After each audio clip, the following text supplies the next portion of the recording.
if they can do a Hard Day's Night. You want to come back? That was very, very good. For those of you who have Sirius XM, you don't hear that on 60s on 6, not that way. Before Dr. Rollins introduces our last guest and our final speaker of the day, let's make him feel at home right now. Everybody stand up, and let's do the universal language of Arkansas. Ready? Woo! Pig! Sorry! Pig! Sorry!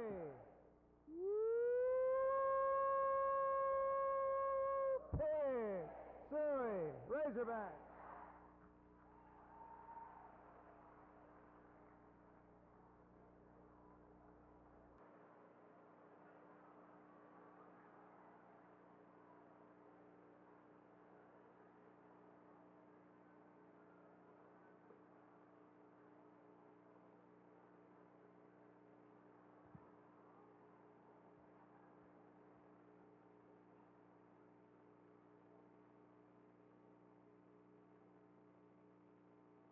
I told you today would be an enjoyable day and a learning day. And we've had some distinguished presenters.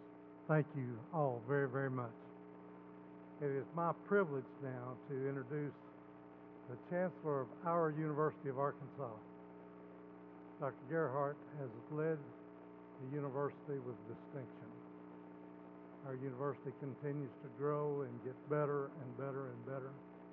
And he's done it with character every step of the way. Let me make the tie to our school system for you. I started today by introducing our interns from the University of Arkansas. We've been a part of that program since its inception well over a decade ago.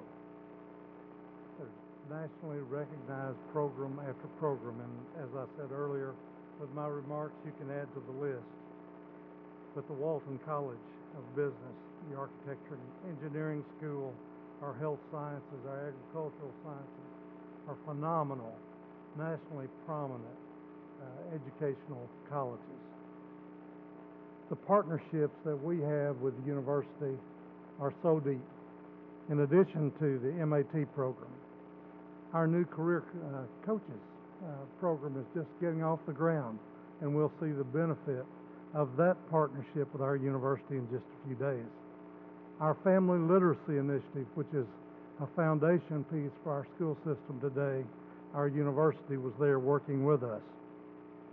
If you think of the academies that exist in our school system, starting with medicine and school law and architecture and engineering and information technologies, the team from the University of Arkansas was sitting in the room with our teachers to bring those programs forward.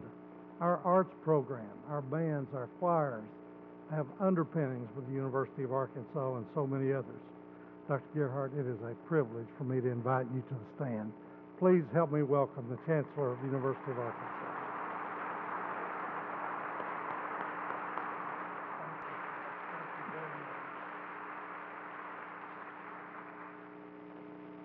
Well, thank you, Jim. Thank you very much. It's such a pleasure to be here, and I have to tell you that hearing that hog call warms the cockles of my heart. I believe that you did it just about as good, maybe even better, than our own faculty at the university, but don't tell them I said that. Professor, I enjoyed your remarks very much, and you've now been inaugurated with the hog call. All you need to actually become a native of Northwest Arkansas is learn the Walmart call, and you'll be indoctrinated. And if you really do decide you want to come live in Arkansas, I hope you'll give me a call. I really enjoyed your comments very, very much. It touched me. And who knows, if we don't win a majority of our football games this year, my job may be up. So just keep that in mind. It hasn't been lost on me, and I don't know if anybody has mentioned this today, that Elvis died 35 years ago today. Has that been mentioned? Did you all know that? 35 years ago today, Elvis died. So in honor of Elvis, thank you very much. I've wanted to do that for a long time. I heard somebody on the television this morning say that if life was fair, Elvis would be alive and the Impressionists would all be dead. That just sort of rang true to me. Well, I want to thank Jim Rollins for having me here today. I very much appreciate the invitation. I'm honored to be here, and frankly, I wish that we had this facility on our campus. I would take it in a minute. I just don't know what to trade you for it. It's a magnificent facility, and you should be very proud of it. You know, my job at the University of Arkansas is very similar to Jim's job as superintendent. You might ask, well, what does a chancellor do? What does a superintendent do? Well, we all know that the role of the faculty for the school is to think for the school. That makes sense. The role of the faculty is to think for the school.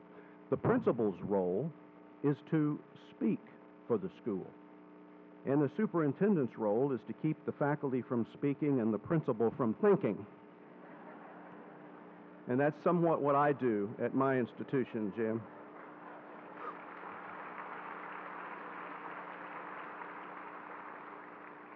That sort of sums it up, doesn't it? The last time I stood before this many Springdale school folks was probably around 1975. Now, that's decades ago. I don't know if we have anybody here now that was here back in those days. I was in law school. My soon-to-be wife, Jane Brockman, a Springdale High School journalism teacher, asked me if I would be the MC of the Miss Springdale High beauty pageant. Now, ladies and gentlemen, this is a true story. This is a dubious enterprise at best because on that day, the cue cards that they gave me were terribly, completely out of order. And I was introducing every contestant by the wrong name. I want you to know that I brought my own cue cards today, so I hope I don't make that mistake 40 years later. Since my appointment as Chancellor of the University of Arkansas, I have tried to stress the importance of reaching out to our state's educators and establishing a stronger dialogue. Teaching is a demanding profession, emotionally and intellectually. And I want you to know that I have the highest, absolute highest, utmost respect for those who have chosen this career path. It is, in my way of thinking, the future of our great nation. It often seems as if teachers don't get enough credit for student success and receive too much blame when they don't succeed in their studies. Reminds me of the little boy who wasn't getting good grades in school. One day he realized that he was flunking, and so he surprised a teacher. He tapped her on the shoulder and he said in a low, confiding voice, "Now, I don't want to scare you, teacher, but my daddy says if I don't get better grades, somebody is going to get a spanking."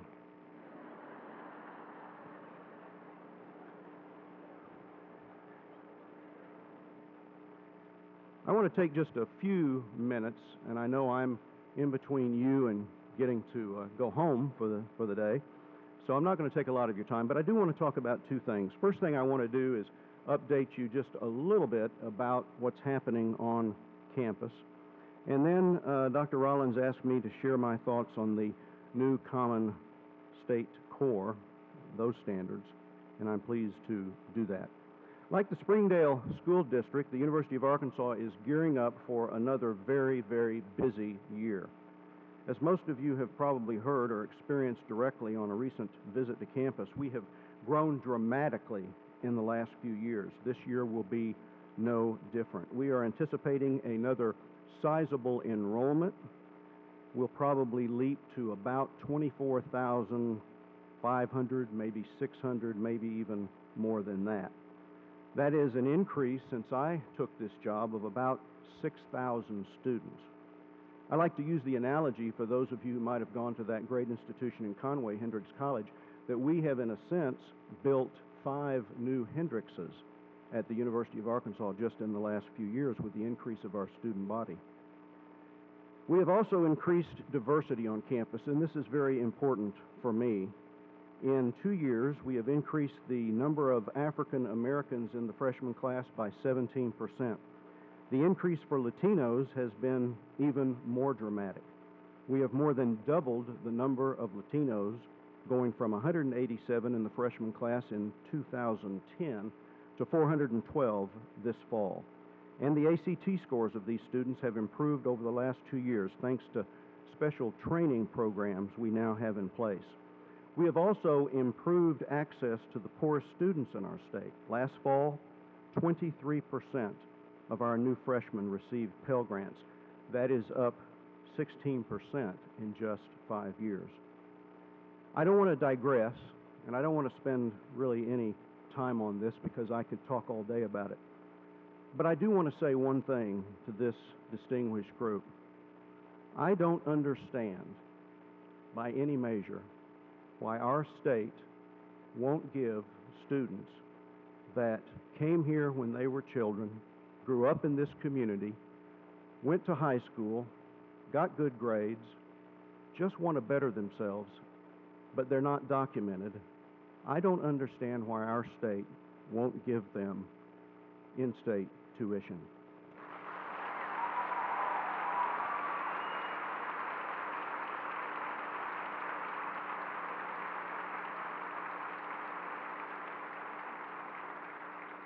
We have worked very hard on this issue, very hard. We even had our law school put together a brief. And I only ask you, regardless of what political persuasion you are, to think of these young people, the ones that you have taught here in the Springdale school system.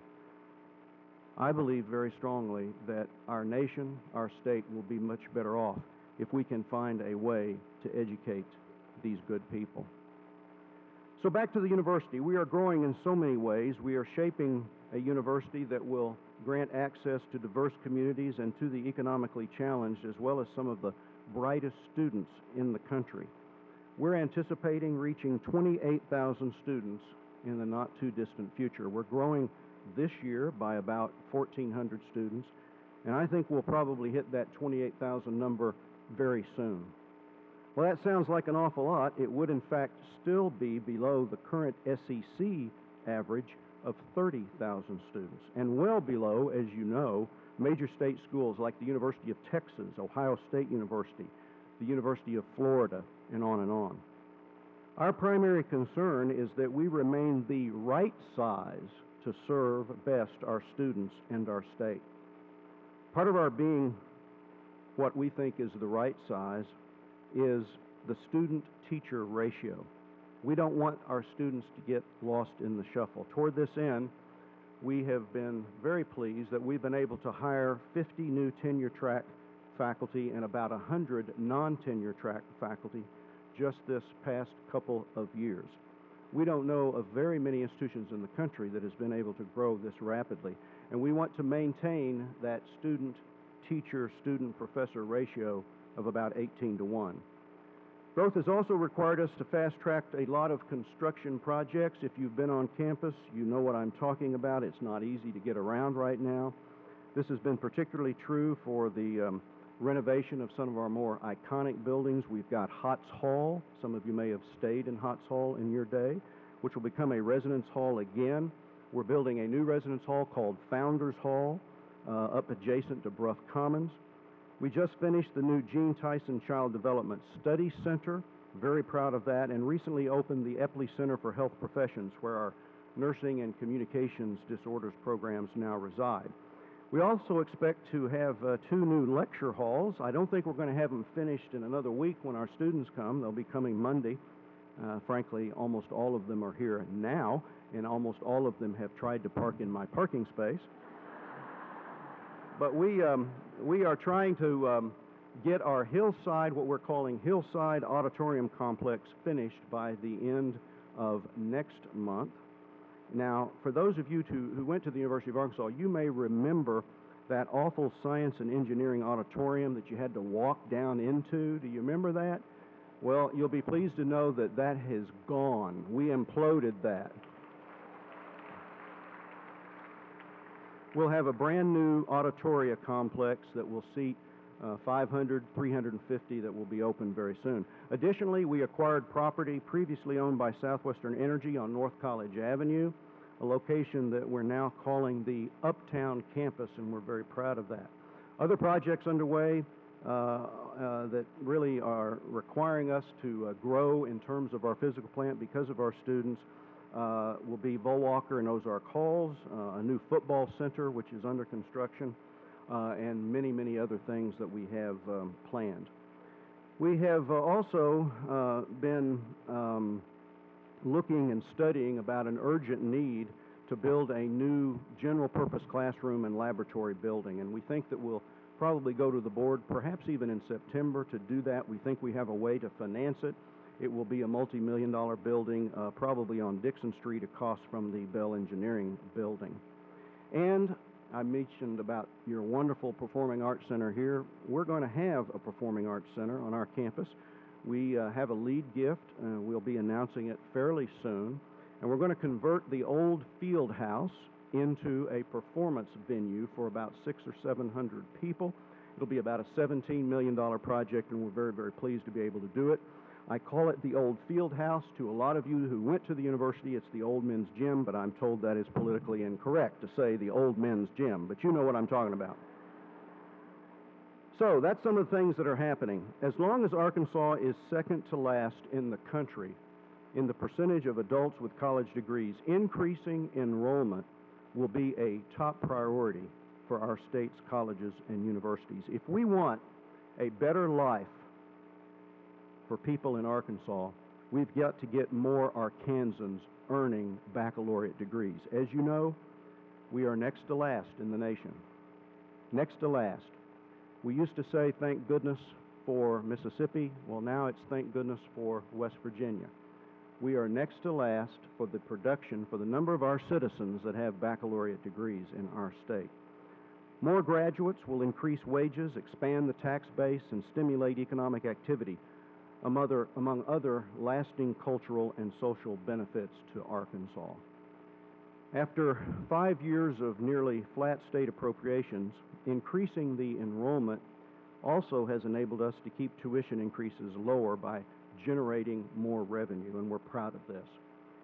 Increasing college attendance, not just at the University of Arkansas, but across the state, is, I believe, absolutely critical for the fortunes of our state. Just getting students enrolled in college, though, is only part of the equation, as all of us know. We need to ensure that they stay on track to success, and that means earning a degree.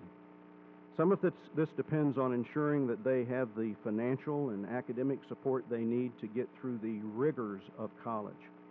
This is doubly important for students who come from underrepresented and underserved communities that may not have a history of college attendance and thus lack the support system that students that come from traditional backgrounds might have. So we need to be mindful of that and provide as much support at your level and at our level that we can. Good examples of this include the Engineering Career Awareness Program in the College of Engineering at the university, the Razorback Bridge Scholars Program, the Delta Schools College Completion Consortium, all of which provide some form of additional tutoring and mentoring, as well as financial support for qualifying students. It also means that we do our part to ensure that students who arrive on our campus are academically prepared.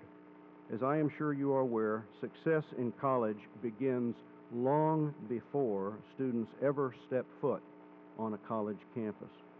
We know from our own research that students who participate in remediated courses graduate at significantly lower rates. While the University of Arkansas has some of the lowest remediation rates in the state, it is still a major concern for many of our state's colleges and universities. A report by the Arkansas Department of Higher Education in 2010 indicated that of the 21,690 students entering Arkansas public institutions, 11,837 of them were assigned to one or more remediated courses. That, folks, is almost 55%. And for many of these students, the hill is just too steep to climb. Relative to their peers, they may have already fallen too far behind to even catch up. They may have lost confidence or become discouraged by the amount of work. And there is something deeply discouraging about taking and paying for a course that you know is not going to produce an eventual degree. They may not have developed the skills and habits needed to be successful in college. So many ultimately decide that college is just not for them, and that, friends, is a shame.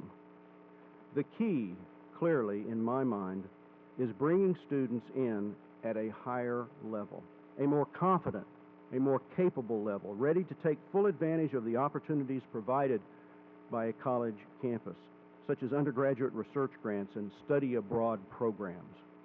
I had a student recently that came to see me studying in summer school that came from DeWitt, Arkansas. Many of you know where DeWitt is, great little town.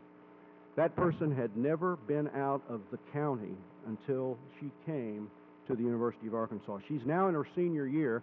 Last year, she did a study abroad program in Spain, and it opened up a whole new vista to her way of thinking about life. I want you to know that I recognize how important your work is to student success, both when you have them and when we have them. Those of us in higher education need to be doing a better job of supporting you.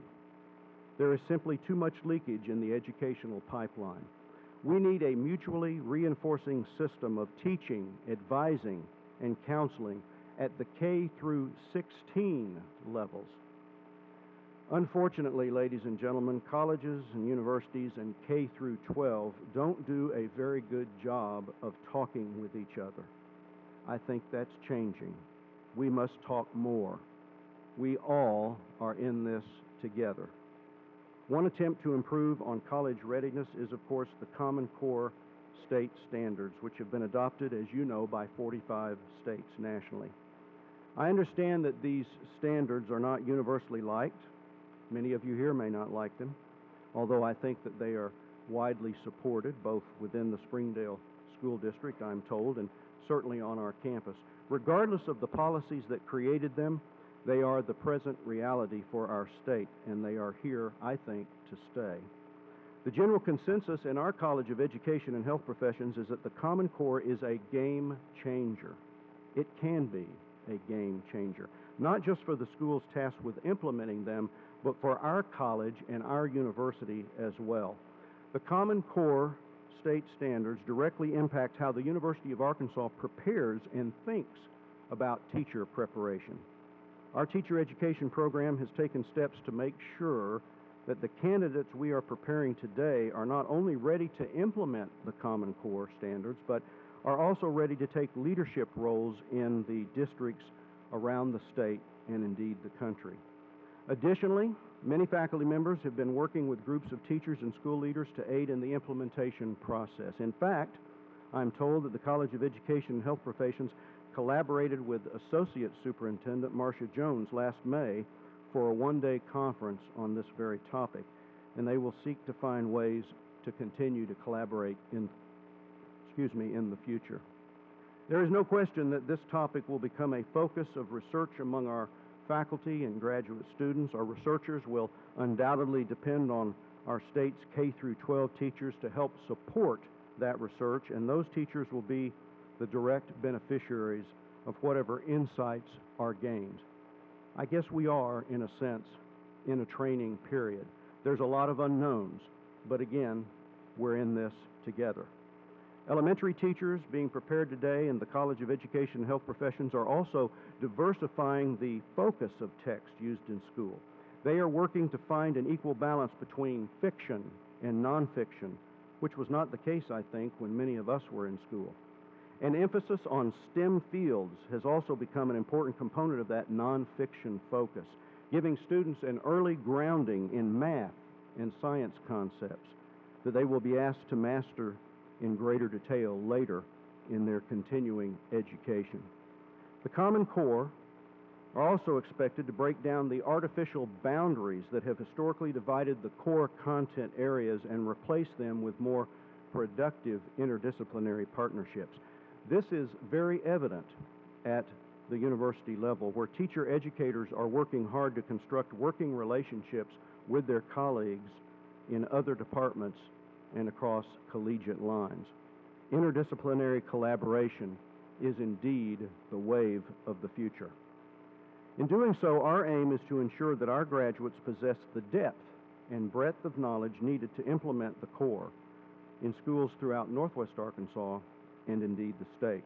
We know that all teachers are literacy teachers, and the literacy teaching is far more complex, a nuanced concept than it once was in our day.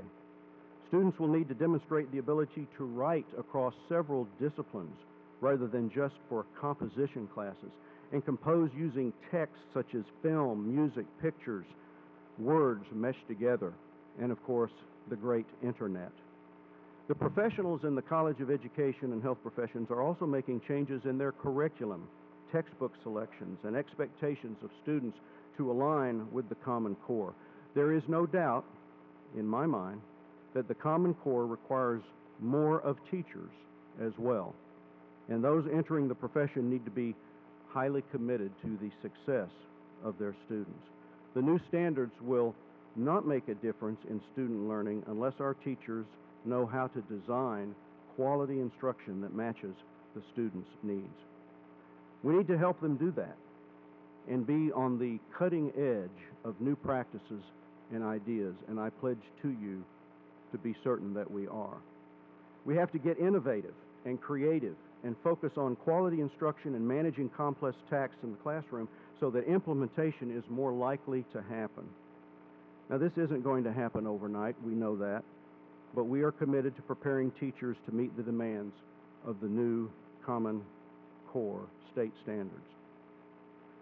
Ultimately, what I want to impress upon you again is that we are all in this together. We all have a stake in being successful. We are all partners in making this work. Washington and Benton County are major pipelines for University of Arkansas students.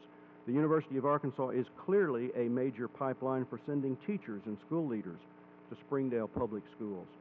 We are all in this together. As I said earlier, the system needs to be reinforcing. As you prepare students for college, we prepare many of the teachers who will soon join your ranks. Clearly, we need to be rowing in the same direction and doing what's best for our students to elevate their achievement. I want you to know that your work is crucial to getting them ready for college, absolutely crucial, and being successful when they get there. But you're not alone in that. We have to do more to help you. We're optimistic that the new Common Core will improve college readiness and reduce remediation rates. And I think, ladies and gentlemen, that that is good news for Arkansas. Of course, it's still early in the process, and change is always daunting, especially when we can't take the full measure of it yet. Someone told me just the other day that the only people that like change are wet babies. But it is also clear that there is too much variation in the curriculum from school district to school district. It is also clear, and has been clear, I think, for some time, that American education system is, in fact, losing ground to our international peers. And I don't mean that in your work. I mean that in all of our work, K through 16 and beyond. So I think change is inevitable. We won't know for some time whether these are the exact changes that are needed, but they appear, in my mind, to be a big step in the right direction. And I am optimistic that they will reduce remediation rates and result in better prepared students who go on, get their degree, and access the American opportunity system. Better prepared students graduate at much higher levels, and those are the facts. College graduates are much healthier, they're much wealthier, and they're happier, and those are the facts. We could scarcely want more for them. Now, if there is any way that we can get together, all of us here, K through 12, higher education, and make college cheaper and increase state appropriations, I'm all ears. My primary purpose today is to assure you that the university is committed to working with you to be successful for the youth of our state. The faculty and leadership of the College of Education and Health Professions recognize this reality and have already begun changing the way we prepare our students as a result. Again, it's a great privilege to have the opportunity to be here today. I thank you very much for inviting me, and I wish you the best of luck on another school year. Thank you.